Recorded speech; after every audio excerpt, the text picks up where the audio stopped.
Jan, je bent aan het koken, hè? Klopt. Ik heb een stukje kabeljauw. Die bak ik altijd op de traditionele manier. Ja. Hoe kan ik dat gezonder en lekkerder maken?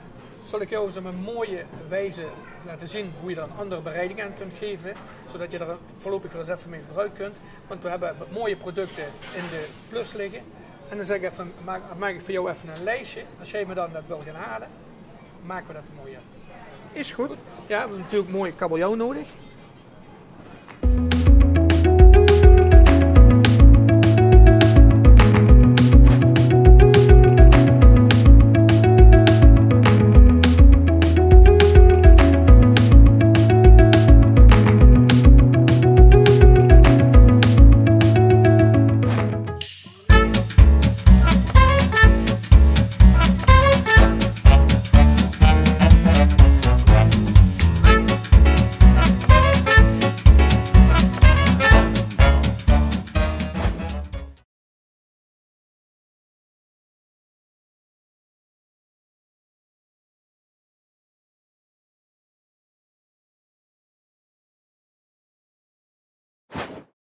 Zo Jan, hier ben ik.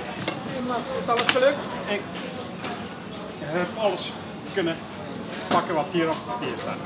Nou, dan zal ik er eens even een mooi, lekker, gezond gerechtje van maken. En dan laat je dat zo meteen even proeven. Plus een variant. Lijkt me heerlijk. We beginnen als eerste met de stampot. Bestaande uit natuurlijk de wortel, aardappel, een beetje ui en natuurlijk een beetje appel voor de frisheid. Dan gaan we verder met de kabeljauw.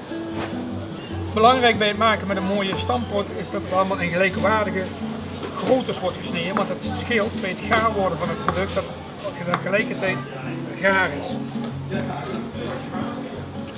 Ui natuurlijk wat kleiner, want die is wat eerder gaar. Dan doen we wat later erbij. En natuurlijk een stuk appel, omdat het mooi fris is. We zorgen dat we niet te veel water hebben voor een stampotje, maar dat het gelijkwaardig is. Dus het scheelt ook voor het milieu, maar het is ook voor de smaak van belang. En we kunnen langzaam beginnen met het product op te zetten. We voegen er ook wat zout aan toe. Niet te veel, want we kunnen altijd nog bijzouten. Als de ingrediënten mooi in koken zijn, zoals nu, en bijna gaar zijn, voegen we de ui en de appel toe.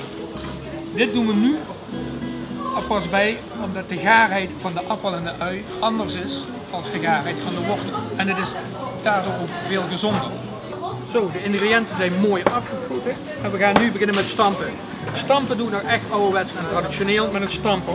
En dat is omdat we de grofheid kunnen bepalen van de stampot.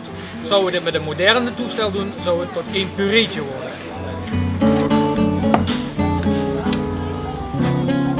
De stampot staat nu zover klaar. We gaan over naar de kabeljauw. Deze moet natuurlijk kraakvers zijn, dus mooi gelimmerd. We gaan hem lekker bloemen en we gaan hem daarna mooi even laten zwemmen in de pan.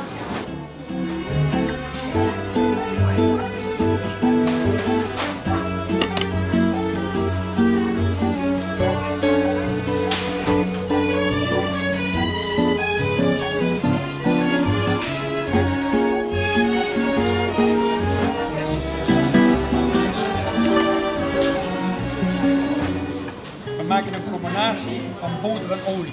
Olie zorgt dat de temperatuur mooi heet wordt in de pan. Zo heet wordt normaal gesproken de boter niet. En boter doen we erbij om het mooie romig te maken. We bakken de vis plus minus 4 minuten. We weten dadelijk, door middel van een beetje te testen, als de vis zich wat soepel aanvoelt, gaat hij al naar de gare kant en op een gegeven moment, na een paar minuten, dan is het wat doffer aan de zijkant en dan weten we ook dat de vis gaar is. We kunnen nu overgaan, want ik had Max een paar scampi's laten meenemen. Daar een beetje een luxere variant mee gaan maken. Voor eventuele weekenden of als je hier met vrienden kan koken. Het wokken van scampi's moet natuurlijk snel gebeuren.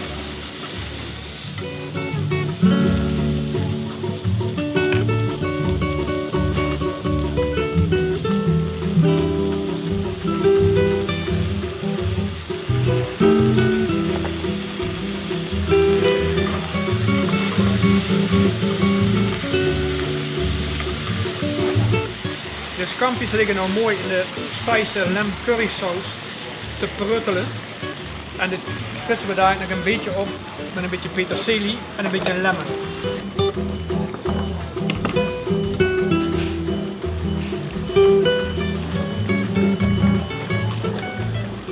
De stamppot is lekker heet. En we gaan langzaam over op het opmaken van het gerecht.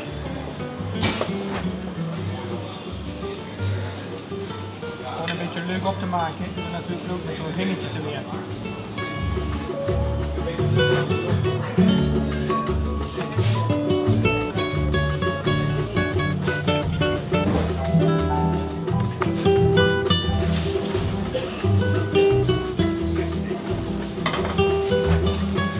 Mooi leg ik er een stukje koriander bij, wat ook in de lemon weer terugkomt. Je ziet er dan een klein beetje olijfolie doorheen.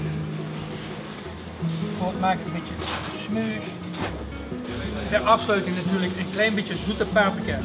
Is ontzettend lekker voor de smaak, maar het is ook ontzettend leuk voor de kleur. Nou, het gerecht is klaar, Guido. Wat drinken we voor wijn bij?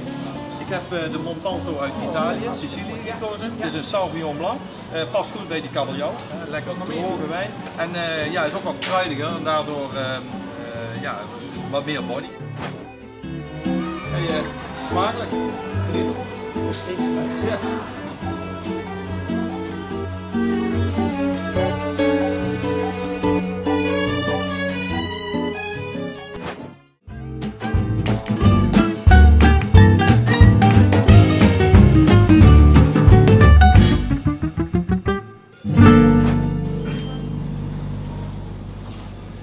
Na het heerlijke kabeljauwgerechtje adviseer ik als nagerecht deze heerlijke citroenmousse.